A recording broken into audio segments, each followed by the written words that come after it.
So currently on the dash, it's going to be a Solix 10, a UHD 93 Garmin, Fusion, I think it's a RA210 radio, and a glove box. This is what I'm going to be putting on. Solix 15. And it pretty much takes up the whole console. Alright, I'm just going to strip everything off the dash. That actually wasn't too bad. Everything just came right out. I'm going to try to keep as much fiberglass as I can and just overlay it. This is the difference between a Solix 15 and a Solix 10. But the Solix 10 has a way better LCD. You can see the blackness to it.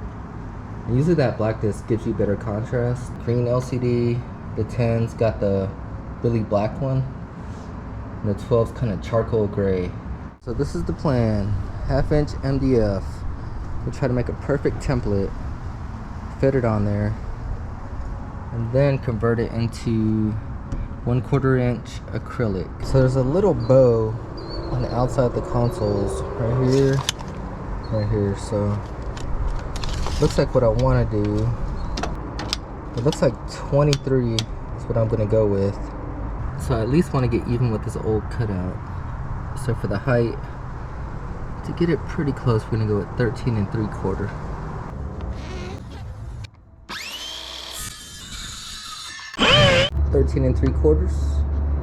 Still haven't got a track saw, so I still do it like this. Just clamp a level on there. It lines up right with the cutter. Alright, so that was total fail. Start going a little bit to the side. Alright, forget the whole track saw idea. I'm just gonna go old school. I'm gonna shim it up with some old laminate to get this right where I want it. And then go on the back side and trace it.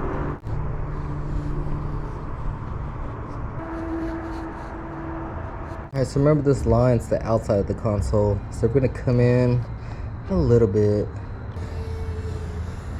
Something like that. We're just gonna guesstimate. Something like that. If you mount it anywhere past about right here, you'll have a gap. So put it a little bit shorter. It's gonna work out. It's pretty flat.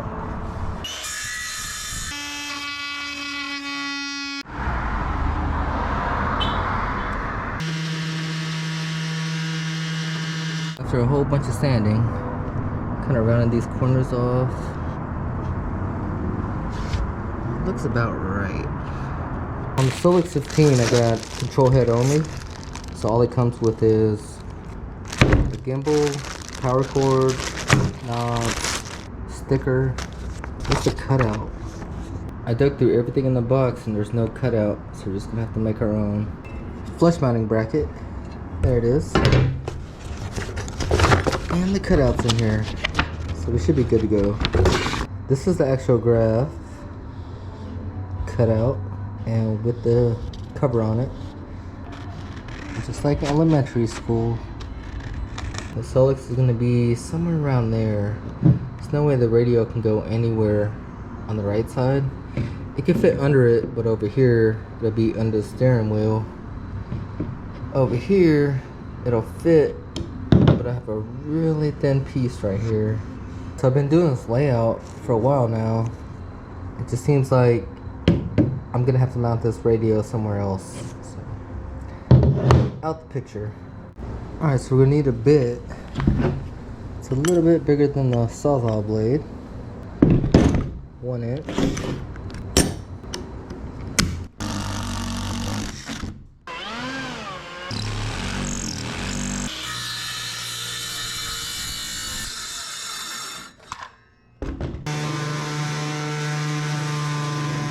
Almost cut through the whole thing. But after a lot of sanding, we're in there flush. The son just got home, so we're just gonna mark where we gotta cut out the fiberglass.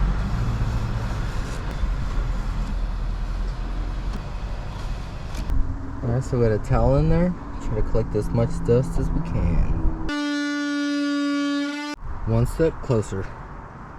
This piece of acrylic I got is 24 by 36, so we're gonna get 2 shots at this. Shot number 1. Alright guys, it's the next day. Remember I told you I had enough material to make 2? So on the second one I'm gonna try to add the radio. After I slept on it, I kept thinking there might be room for the radio down here if I make this a little bit longer, just like a 1/4 inch or a 1/2 inch longer. It's kind of hard to see, but it says 40 tooth. You probably want 60 or 80. This is the only blade I have, but I got the real thin kerf blade, so it's for fine cutting still.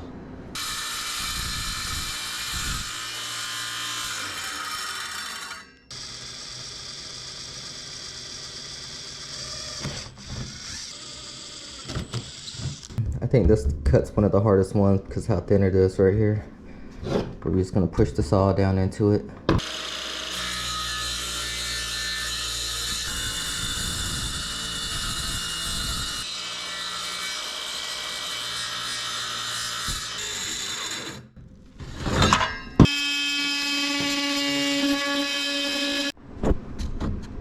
A little bit tight up top.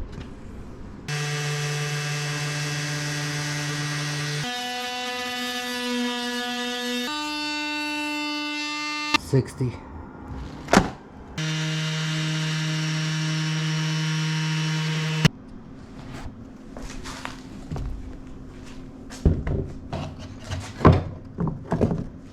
But it fits pretty good. On these roofing screws, they have this washer that could actually sit out in the sun for about 15 years. And it has the rubber. So hopefully that'll help it from cracking or vibration. On these holes, I chose the size that was where the threads won't catch on the screw at all.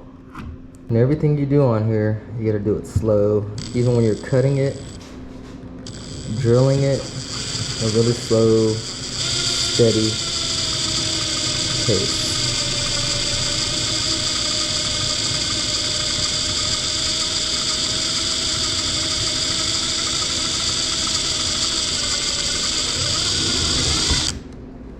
I'm gonna try to mount this radio first.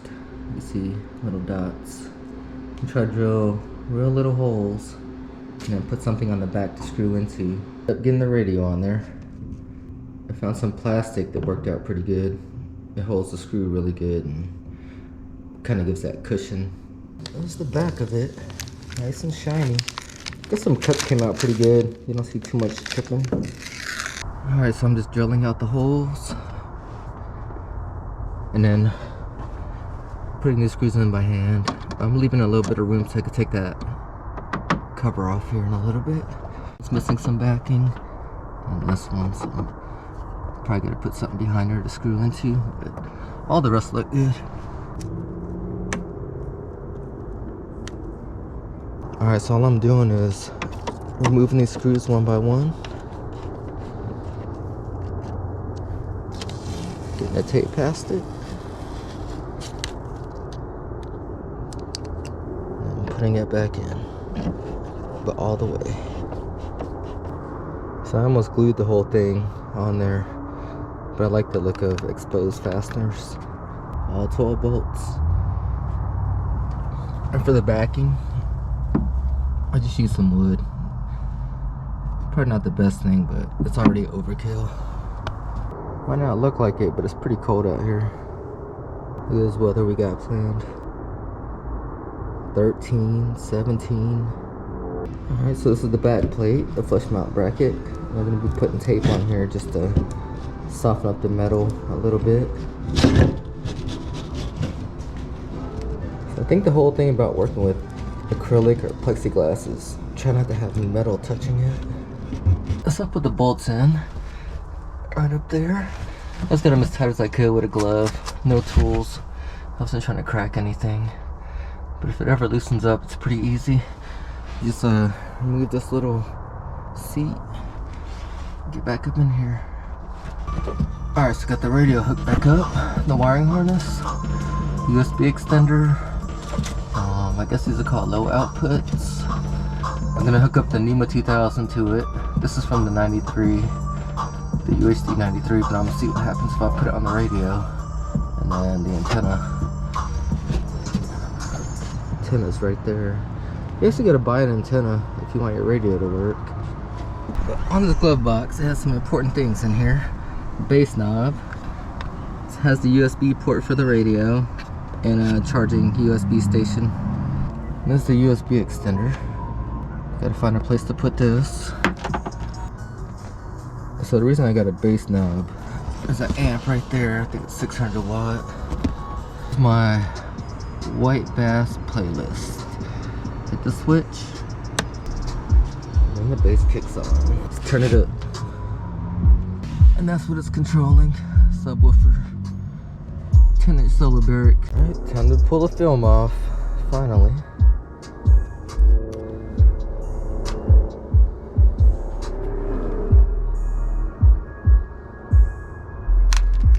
Man, that feels nice. Alright, so on the power cord, I left the Solix 10 power cord on here. It looks exactly the same. And Humminbirds don't come with fuses, so you can put your own inline fuse. If you blow a fuse on your graph, something else is wrong.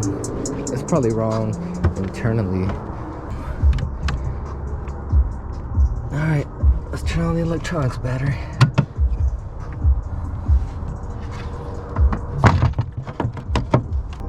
Alright, here we go. This is with the Solix 10 power cord.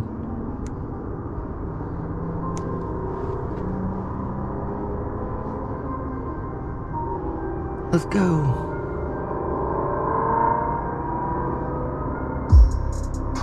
Alright, let's work on the Solix 10. See, I ended up selling the UHD 93 and the 106 Ultra with the battery. I really didn't want them to hook it up to their cranking battery or their house battery and have some issues with Livescope, so I sold the battery with it. But I'm gonna use this jump box, 15 volt, 10 amp, little plug.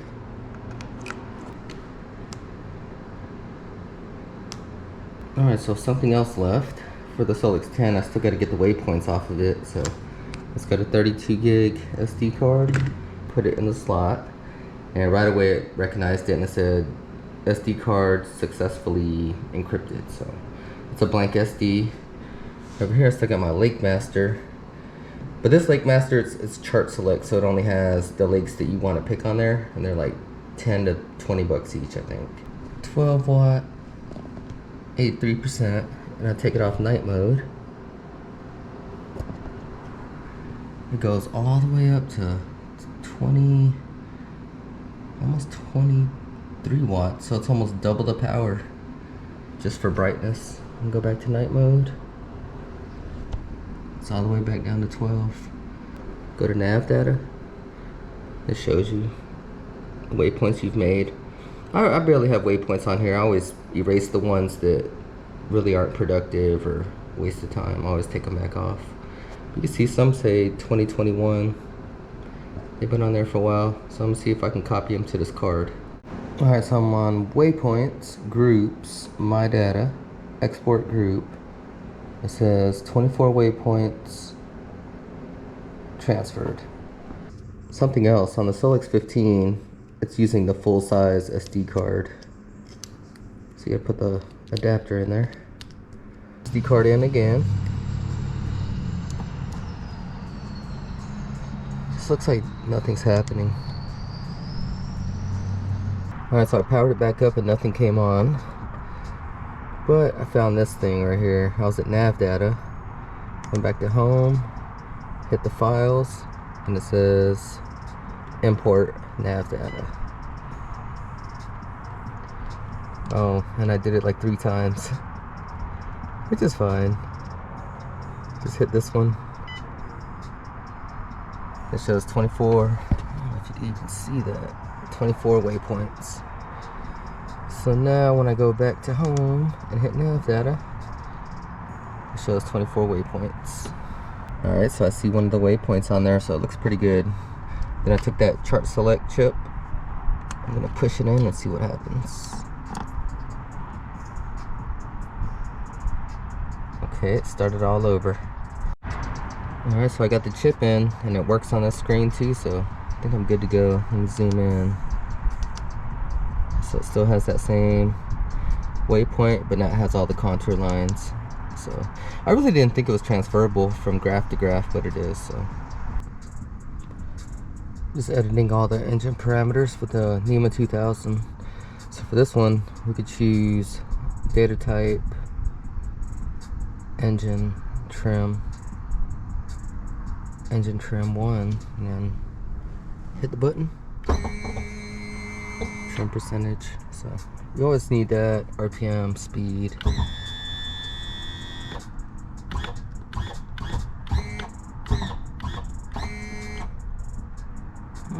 Needs a little bit of adjustment.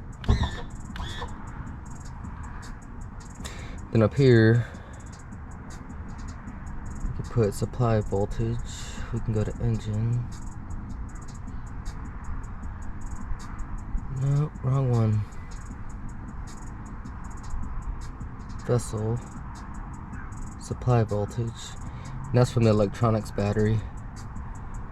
And that's from the actual engine battery. So cranking battery, electronics battery, because that's really what's powering it up. And then temp up there, RPM, trim, speed, looks good. Now we got 5 of these filled up. This one's pretty new. I never had the audio tab before. Just X out and audio, and let's see. Oh yeah, see, so NEMA 2000 is actually pretty cool to get hooked up.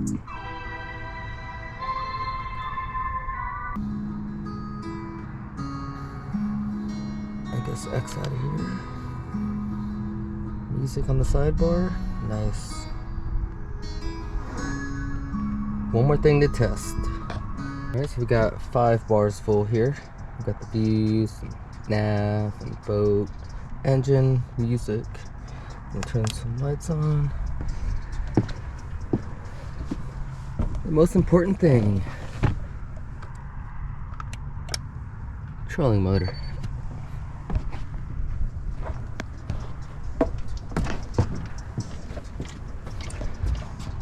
If this pops up here, we're good.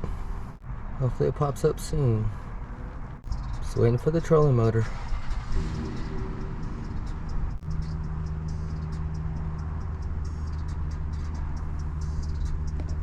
And that's the emblem for it.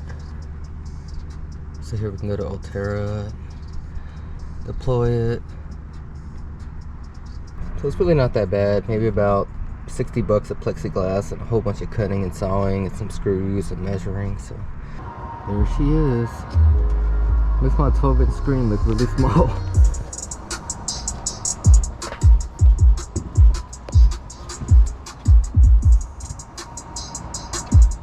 This is a 126 SV and that's a 126 SV up there. Alright, so remember, I'm not a professional installer, so you know, if you see some stuff rigged down there, that's why it's called rigging. Hopefully it helps you get an idea of, you know, if you want to change something out. It's really not that bad. Just cutting, screwing, building. You know, a lot of the tools were actually simple tools.